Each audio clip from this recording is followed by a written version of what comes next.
Savourez l'Isère avec 38 à table.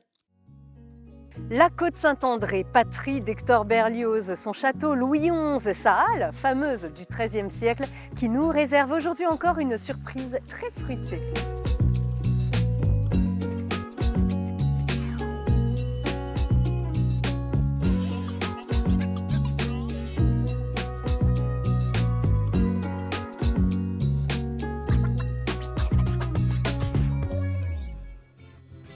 On n'en est pas à sucrer les fraises, on préfère encore les déguster nature car la nature iséroise n'a pas à rougir du savoir-faire de nos producteurs fruitiers.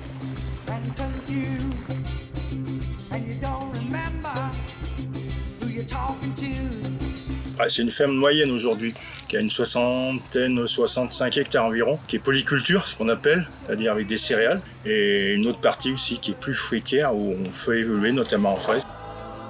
Quand il a émis l'hypothèse qu'il partait à la retraite, il n'y avait pas de reprise derrière. Moi, j'ai envie de faire quelque chose pour moi, quoi. Donc du coup, je me suis dit, je vais partir là-dedans. Produire, vendre des produits sains, ça me botte, quoi.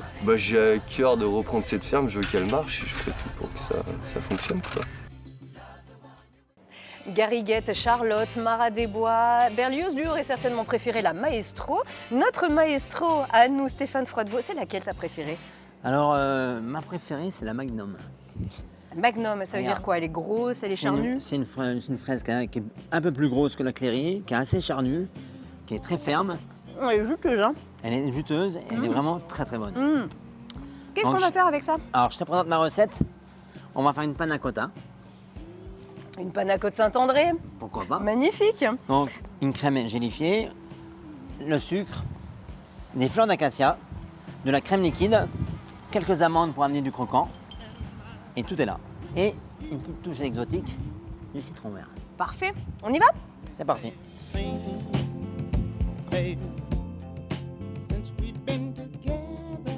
Alors, première étape, toi, le dimanche, tu ramasses tes fleurs, tu les mets dans ta crème, tu fais cuire, tu les barres dans un récipient dans ton frigo et tu peux garder jusqu'à 3 ou 4 jours dans le frigo. D'accord, avec les fleurs. Ouais. Et en fait, ça va macérer et ça va diffuser les arômes et ça va fixer l'acacia. D'accord.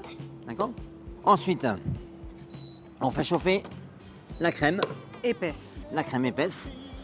On va ajouter la gélatine et le sucre cassonade. Ok. Je te laisse mélanger Je mélange. la cassonade. Voilà. Et une fois que c'est bien fondu, bien dilué, on va remplir nos récipients. Donc, voilà. Et maintenant, on va remplir.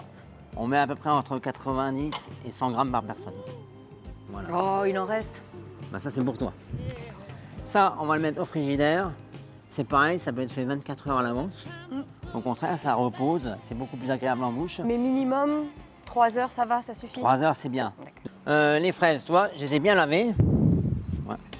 Je les prends, On les écoute. on les écoute, on les coupe en deux dans le saladier. Tu t'en occupes? Parfait. Et j'aime bien la Magnum, toi, elle est assez ferme. Du coup, tu peux la travailler en tranches, tu peux la travailler en brunoise, tu peux vraiment faire différentes préparations. Oh, regarde. Donc le mélange de sucre légèrement. Ok. Ensuite, on va mélanger. Voilà. Alors moi, ce que je préconise, quand elles sont à température, qu'elles sont déjà bien tempérées, tu les fais au sucre, 2-3 heures après, elles sont prêtes. Donc, je vais en prendre un quart que je vais faire cuire. D'accord. Parce que je vais faire un coulis. Ok. Voilà. Là, je vais les faire cuire.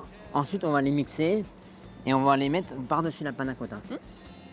Ici, j'ai filtré donc mon infusion d'acacia. Voilà. Je vais émulsionner, on va regoûter.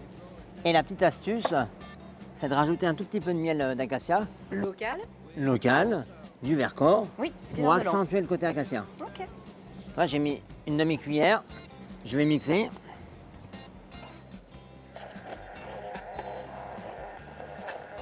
Donc les fraises là, je les fais cuire 2-3 minutes. Je vais les mettre dans mon petit bahut et je vais les mixer pour faire un coulis. Voilà, vas-y. Je vais aller chercher les panna cotta qui sont au frigidaire, parce que ça fait 3 heures. Les panna cotta, elles sont prises.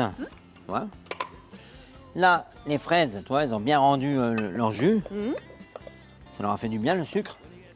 Je vais zester un citron vert, comme ça. Petit peu de peps. Hein. Ah oui, ça va amener du bon peps. Je mélange. Voilà. C'est bon, hein? Là, ça envoie bien. Ensuite, je prends mon coulis de fraises. Donc on tapisse le fond avec le coulis. Ensuite, on va mettre les fraises. On est assez généreux, hein? Qu'est-ce que t'en penses? C'est magnifique. Alors moi, j'aime bien amener du croquant. On travaille toujours les textures, Ah, mais des amandes entières comme ça? des amandes entières, comme ça. Ensuite, on va mettre le lait d'acacia. On vient en surface. On prend que la mousse, tu vois. On finit avec un tout petit peu de citron râpé. Léger, toi. Il n'y a plus qu'à goûter.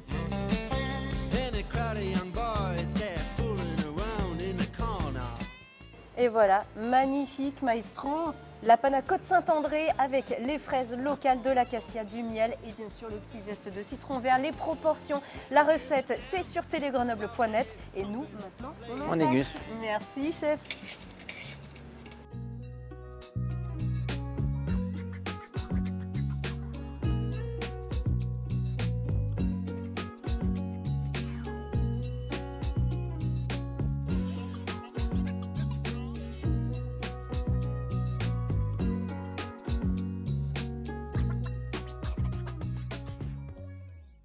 Vous avez savouré l'Isère avec 38 à table.